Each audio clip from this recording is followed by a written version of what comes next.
A quarter century in this place now, and I'm just as confused as when I first got here. I'm still learning to see that as a blessing. I've known true love. I've built and destroyed countless versions of myself, all in search of the right one, but there is no right self. There's just the one you figure out how to live with. And in my current self, I've found a home for my soul in surrendering my body to the music with a capital M. By searching through the archives of humanity's great gift to itself, I've found solace in tethering my heart to the other devotees of the craft, those who understand that they're part of a living legacy of the best humanity has to offer its children. Us children who have inherited a dying society in an inhospitable place, scarred with a brutal history of corruption and anguish, but equally adorned in humanity's love and light. I beg you to remember there is still joy to be found. There are still seeds of hope to be planted. And there is still strength to resist the ceaseless oppression that seems to come from every side. Music has been a great provider of that strength for me, and the connections that I've been able to make through music have provided me with a wealth that I couldn't even measure if I tried. My primary focus, as of late, has been finding creative ways to make the language of jazz more accessible to my generation, to tell academia to shove it where the sun don't shine. Because jazz always has and always will belong to the people like you and me, not the elitist hipster douchebags that stew with their $10 lattes in their hi-fi listening rooms. No. It belongs to us, with our white earbuds and our car stereos.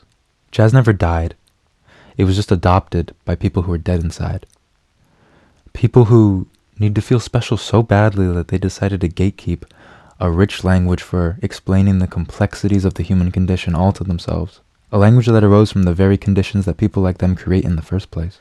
I mean, jazz is the only reason I have even the slightest amount of pride in having an American passport. The fact that we as a nation have such a shameful history, yet from the very depths of that subjugation rose an art form that so perfectly embodies the essence of freedom. That is one of the main driving forces for hope in my life. And if hope is something you're lacking, I couldn't possibly blame you. But the very least I could do is share a little bit of mine. And I don't want to wax poetic like I'm the only champion of this cause. I'd be remiss to leave Samara Joy or Leve out of the conversation. To say I'm in love would be an understatement. But if you're looking for something a little less coquettish, a little more raw, a little less polished by the steady hand of academia, then maybe I'm the frog for the job. And I invite you to stay as long as you like. And if you look at a chart like this and you want to shit yourself, honestly, so do I sometimes. What I'm offering here is more of a peer-to-peer learning situation. I think far too often I see jazz being taught by experts that make you feel like shit for not being able to keep up. But I'm still learning every day. And I'm sharing my discoveries as I make them in real time, with excitement, with passion. I don't want to patronize you. I want you to feel like you can ask questions. I understand my place here as a humble guest within the culture that is Black American music, and it's not a gravity that I take lightly at all. I just hope that I can inspire you to communicate difficult and complex emotions in constructive ways.